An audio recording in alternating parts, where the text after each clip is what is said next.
Talpa, cuento de Juan Rulfo. Natalia se metió entre los brazos de su madre y lloró largamente allí con un llanto quedito. Fue un llanto aguantado por muchos días, guardado hasta ahora que regresamos a Cenzontla y ella vio a su madre y entonces comenzó a sentirse con ganas de consuelo. Sin embargo, antes, entre los trabajos de tantos días difíciles, cuando tuvimos que enterrar a Tanilo en un pozo de la tierra de Talpa, sin que nadie nos ayudara, cuando ella y yo, los dos solos, juntamos nuestras fuerzas y nos pusimos a escarbar la sepultura, desenterrando los terrones con nuestras manos, dándonos prisa para esconder pronto a Tanilo dentro del pozo y que no siguiera espantando ya a nadie con el olor de su aire lleno de muerte. Entonces no lloró, ni después, al regreso. Cuando nos vinimos caminando de noche sin conocer el sosiego, andando a tientas como dormidos y pisando con pasos que parecían golpes sobre la sepultura de Tanilo. En ese entonces Natalia parecía estar endurecida y traer el corazón apretado para no sentirlo bullir dentro de ella. Pero de sus ojos no salió ninguna lágrima. Vino a llorar hasta aquí, arrimada a su madre, solo para acongojarla y que supiera que sufría, acongojándonos de paso a todos, porque yo también sentí ese llanto de ella dentro de mí, como si estuviera exprimiendo el trapo de nuestros pecados. Porque la cosa es que a Tanilo Santos, entre Natalia y yo lo matamos. Lo llevamos a Talpa para que se muriera. Y se murió. Sabíamos que no aguantaría tanto camino, pero así y todo, lo llevamos empujándolo entre los dos, pensando acabar con él para siempre. Eso hicimos. Pero la idea de ir a Talpa salió de mi hermano Tanilo. A él se le ocurrió primero que a nadie. Desde hacía años que estaba pidiendo que lo llevaran. Desde hacía años. Desde aquel día en que amaneció con unas ampollas moradas repartidas en los brazos y las piernas. Cuando después las ampollas se le convirtieron en llagas, por donde no salía nada de sangre, y sí una cosa amarilla como goma de copal que destilaba agua espesa. Desde entonces me acuerdo muy bien que nos dijo cuánto miedo sentía de no tener ya remedio. Para eso quería ir a ver a la Virgen de Talpa, para que ella con su mirada le curara sus llagas. Aunque sabía que Talpa estaba lejos y que tendríamos que caminar mucho debajo del sol de los días y del frío de las noches de marzo, así y todo quería ir.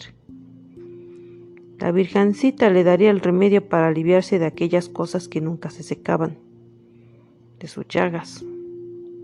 Ella sabía hacer eso, lavar las cosas, ponerlo todo nuevo de nueva cuenta como un campo recién llovido.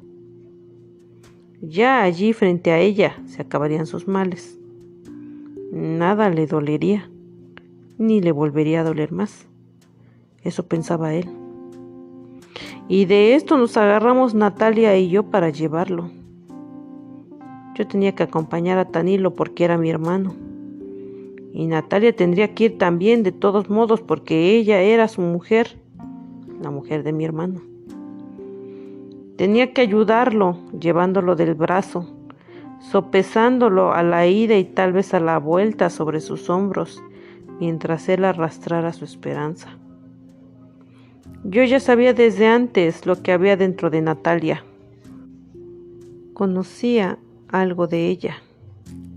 Sabía, por ejemplo, que sus piernas redondas, duras y calientes como piedras al sol del mediodía, estaban solas desde hacía tiempo. Ya conocía yo eso.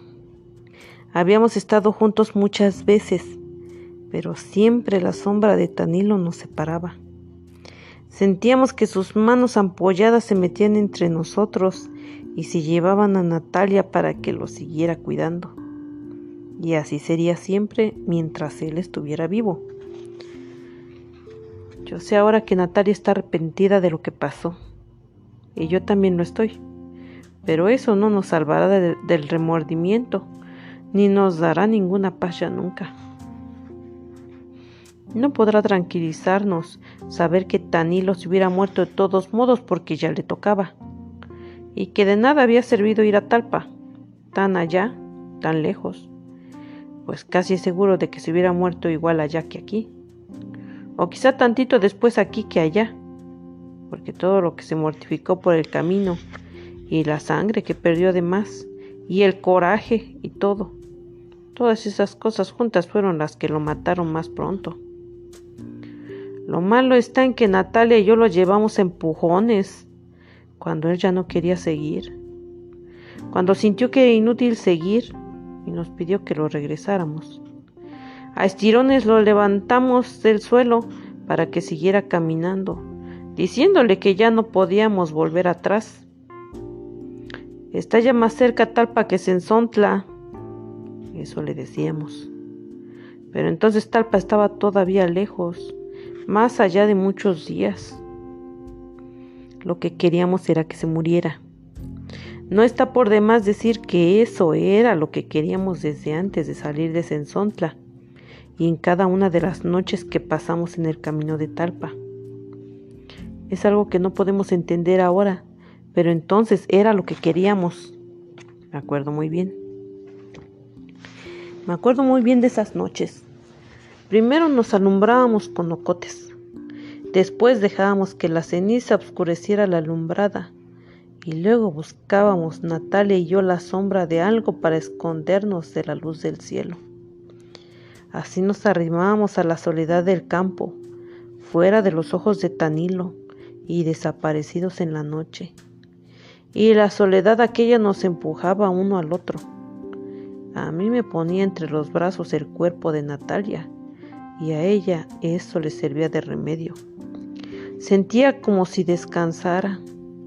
Se olvidaba de muchas cosas y luego se quedaba adormecida y con el cuerpo sumido en un gran alivio. Pero siempre sucedía que la tierra sobre la que dormíamos estaba caliente y la carne de Natalia, la esposa de mi hermano Tanilo, se calentaba enseguida con el calor de la tierra. Luego aquellos dos calores juntos quemaban y lo hacían a uno despertar de su sueño. Entonces mis manos iban detrás de ella, iban y venían por encima de ese como rescoldo que era ella. Primero suavemente, pero después la apretaban como si quisieran exprimirle la sangre. Así una y otra vez, noche tras noche, hasta que llegaba la madrugada y el viento frío apagaba la lumbre de nuestros cuerpos. Eso hacíamos Natalia y yo a un lado del camino de Talpa, cuando llevamos a Tanilo para que la Virgen lo aliviara. Ahora todo ha pasado. Tanilo se alivió hasta de vivir. Ya no podrá decir nada del trabajo tan grande que le costaba vivir, teniendo aquel cuerpo como emponzoñado, lleno por dentro de agua podrida que le salía por cada rajadura de sus piernas y de sus brazos. Unas llagas así de grandes que se abrían despacito, muy despacito, para luego dejar salir a borbotones un aire como de cosa echada a perder, que a todos nos tenía asustados. Pero ahora que está muerto la cosa se ve de otro modo. Ahora Natalia llora por él, tal vez para que él la vea desde donde está y vea todo el gran remordimiento que lleva encima de su alma. Ella dice que ha sentido la cara de Tanilo estos últimos días. Era lo único que servía de él para ella, la cara de Tanilo, humedecida siempre por el sudor en que lo dejaba el esfuerzo para aguantar sus dolores.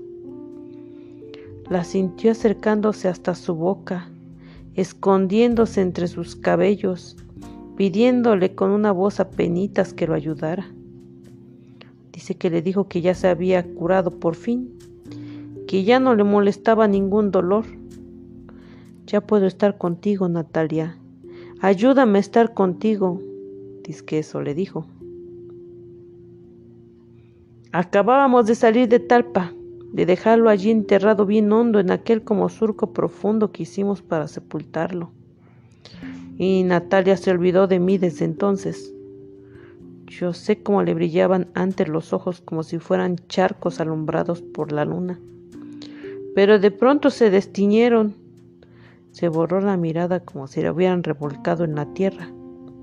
Y pareció no ver ya nada. Todo lo que existía para ella era el Tanilo de ella, que ella había cuidado mientras estuvo vivo y lo había enterrado cuando tuvo que morirse. Me acuerdo que tardamos 20 días en encontrar el camino real de Talpa. Hasta entonces habíamos venido los tres solos, Tanilo, ella y yo. Desde allí comenzamos a juntarnos con gente que salía de todas partes, que había desembocado como nosotros en aquel camino ancho, parecido a la corriente de un río, que nos hacía andar a rastras, empujados por todos lados como si nos llevaran amarrados con hebras de polvo, porque la tierra se levantaba con el bullir de la gente, un polvo blanco como tamo de maíz que subía muy alto y volvía a caer, pero los pies al caminar lo devolvían y lo hacían subir de nuevo. Así a todas horas estaba aquel polvo por encima y debajo de nosotros. Y arriba de esta tierra estaba el cielo vacío, sin nubes, solo el polvo, pero el polvo no da ninguna sombra. Teníamos que esperar a la noche para descansar del sol y de aquella luz blanca del camino. Luego los días fueron haciéndose más largos. Habíamos salido de Sensontla a mediados de febrero y ahora que comenzaba marzo amanecía muy pronto. Apenas si cerrábamos los ojos al oscurecer cuando nos volvía a despertar el sol, el mismo sol que parecía acabarse de poner hace un rato. Nunca había sentido que fuera más lenta y violenta la vida, como caminar entre un amontonadero de gente, igual que si fuéramos un hervidero de gusanos apelotonados bajo el sol, retorciéndonos entre la cerrazón del polvo que nos encerraba a todos en la misma vereda y nos llevaba como acorralados. Los ojos seguían la polvareda, daban en el polvo como si tropezaran contra algo que no se podía traspasar. Y el cielo siempre gris, como una mancha gris y pesada que nos aplastaba a todos desde arriba. Solo a veces, cuando cruzábamos algún río, el polvo era más alto y más claro. Zambullíamos la cabeza acalenturada y renegrida en el agua verde, y por un momento de todos nosotros salía un humo azul, parecido al vapor que sale de la boca con el frío.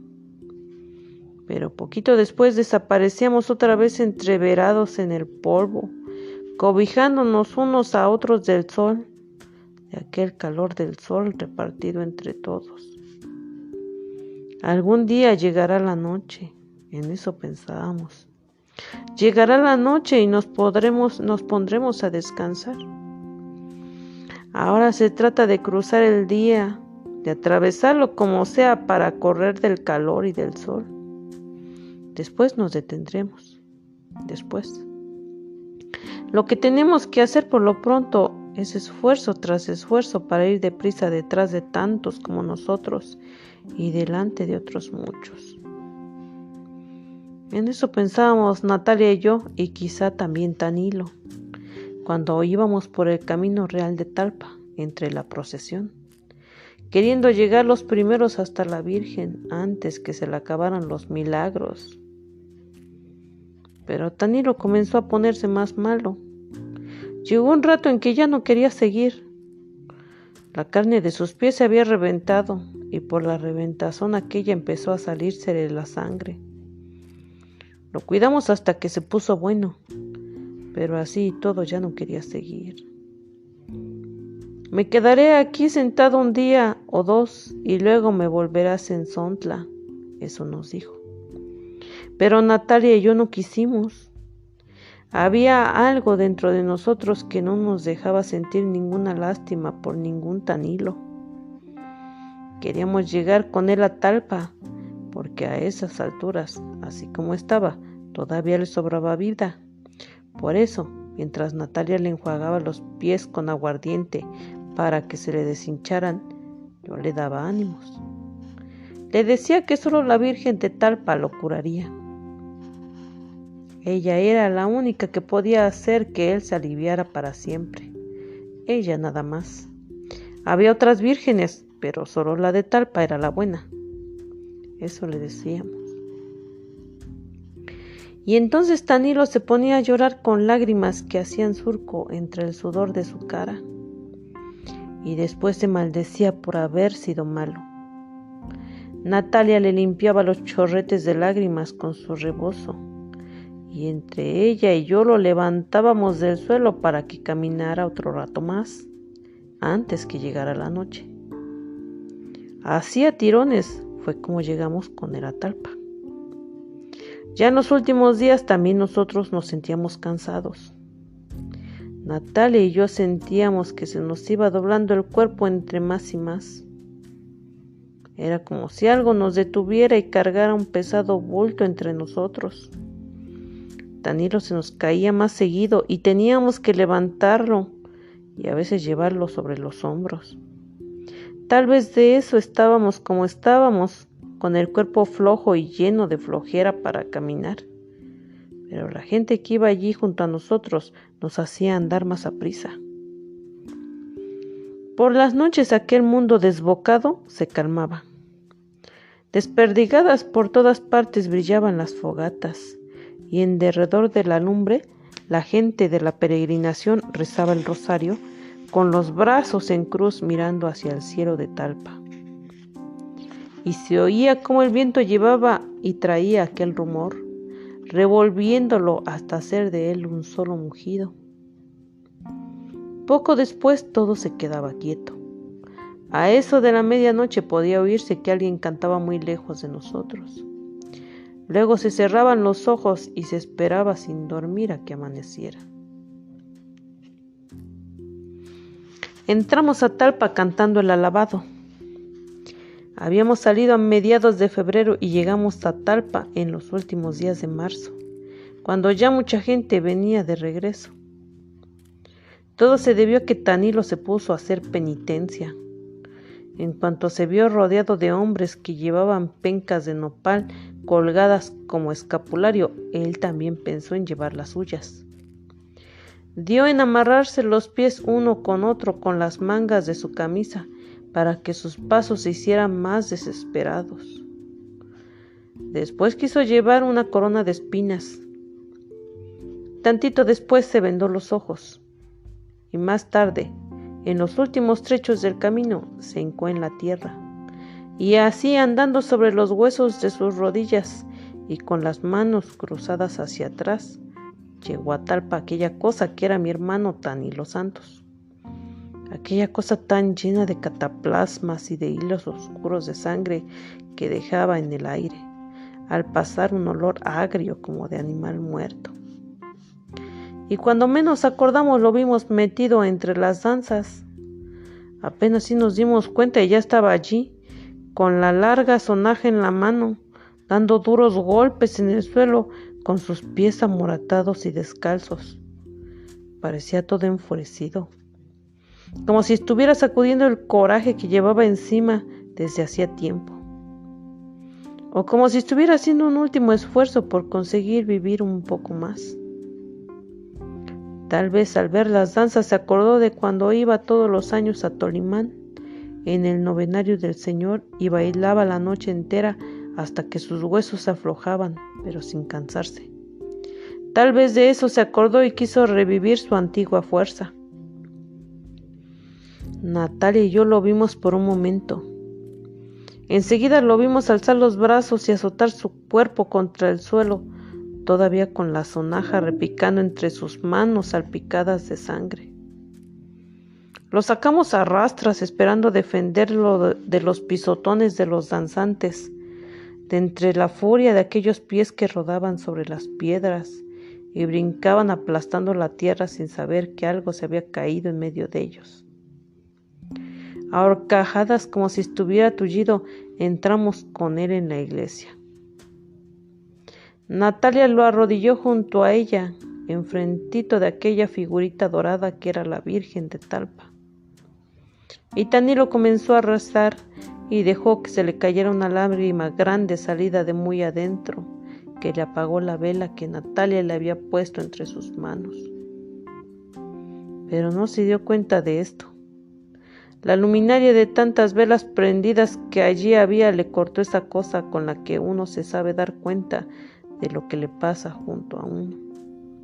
Siguió rezando con su vela apagada, rezando a gritos para oír que rezaba. Pero no le valió. Se murió de todos modos. Desde nuestros corazones sale para ella una súplica igual, envuelta en el dolor. Muchas lamentaciones revueltas con esperanza. No se ensordece su ternura ni ante los lamentos ni las lágrimas, pues ella sufre con nosotros. Ella sabe borrar esa mancha y dejar que el corazón se haga blandito y puro para recibir su misericordia y su caridad.